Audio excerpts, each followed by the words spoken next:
In my work at Directory of Social Change, I spend a lot of time talking to chief executives who are, I've got to be honest, quite often on the verge of tears with frustration about working with their board of trustees, and things go wrong. And I always say the problem is both sides have misunderstood the nature of the role. I liken the role of a trustee and an executive to the role of a nanny and a parent. So parents have a child, they have a baby, and for whatever reason they can't look after it themselves. So at 7 o'clock in the morning they hand over the baby to the nanny, and then they go off to work or whatever it is they're doing, and then they come back and pick up the baby at 7 o'clock at night.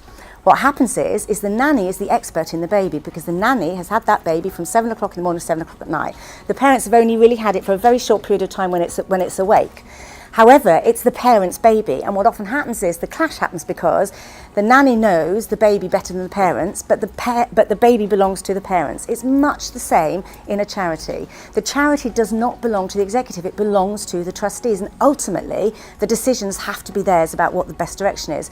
On the other hand, trustees need to understand that the executive team and the staff are the experts in the charity.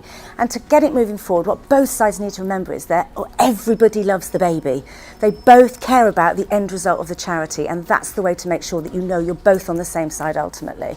So I'm quite proud about Tough at the Top. I wrote it 10 years ago, and honestly, often I'll go out and about and somebody will wave a copy at me and say, Deborah, this is my Bible, I use it all the time. And embarrassingly, sometimes I actually get asked to sign it. And my PA, Suzanne, will tell you that there was one time when this woman chased me into the ladies' loo at this conference I was speaking about, brandishing a copy of Tough at the Top, saying, please sign it. I think the reason that it's gone down so well is because it's incredibly real and honest, because I'm not talking a load of theory, I'm talking about my own real experiences and the experience of people I know. I'm really, really honest about how blooming difficult it is being a chief executive, how incredibly lonely it can feel sometimes, but also, you know, getting the point that we can make a real success of it if we really, really think through how we're going to do it. Leadership as a whole doesn't really change over the millennia. If you go back and have a look at the key elements of leadership, you know, when it was the Roman army, you'll see that much of the same sort of messages about engaging people, connecting them to something that they believe in, you know, really supporting them to achieve an end result is still there.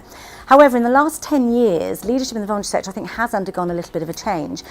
10 years ago, leaders in the sector weren't necessarily needed to speak out quite so openly about damage to beneficiaries. Actually, the environment was much more conducive to being supported in the sector.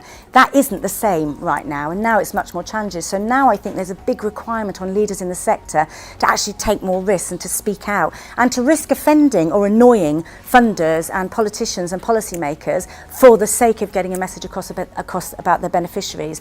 And so actually I would say that you always require a degree of courage to be a leader in the voluntary sector, but now you have to be even braver than you ever were before. The absolutely best thing about being a leader in the voluntary sector is seeing the incredible change you can make in people's lives, in human beings' lives in this country.